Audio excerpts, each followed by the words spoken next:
Assalamualaikum warahmatullahi taala wabarakatuh. Selamat Hari Raya Aidil-Adha.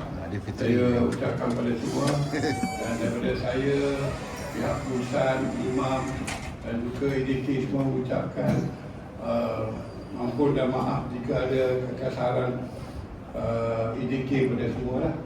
Ya, terkasar bahasa ke, tersilap cakap ke apa ke, kami minta maaf. Jadi saya ucapkan terima kasih kepada semua, terutama kepada saudara saya Ustaz Khairil, dan juga kepada imam, mudir, dan juga saudara-saudara saya.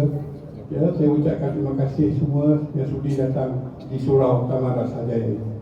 Dengan tidak buang masa lagi, saya nak bagi serah pada imam yang bertugas, Ustaz Khairil. Terima kasih. Assalamualaikum warahmatullahi wabarakatuh.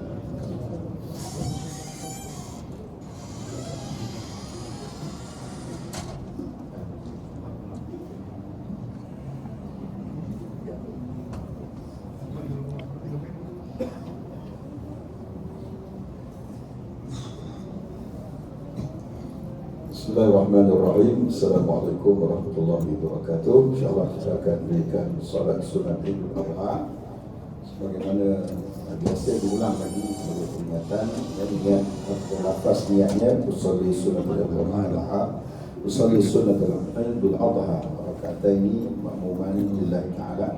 Fitri lah kan. Nanti aku solat sunat Idul Adha 2 rakaat imam kepada Allah Ta'ala. Selepas daripada takbiratul ihram, ya, kita baca dulu doa iftitah dan kemudian akan bertakbir sebanyak 7 kali, ya, dengan lafaz Allahu Akbar, kemudian diselangi dengan tasbih subhanallah walhamdulillah wa la ilaha illallah Allahu Akbar, berselang-seli bersama dengan takbir sebanyak 6 kali, ya.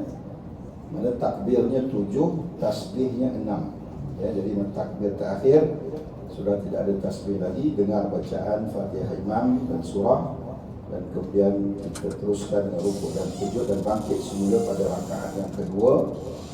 Sama lagi diulang takbir sebanyak 5 kali, ya, 5 kali takbir, namun tasbihnya sebanyak 4 kali, ya, berselang-seli, melainkan pada takbir yang terakhir yang kali ke-5 tu tidak ada lagi tasbih selepasnya, dan seterusnya mendengar bacaan Fatihah Imam dan surah, dan kita selesaikan solat sehingga tamat.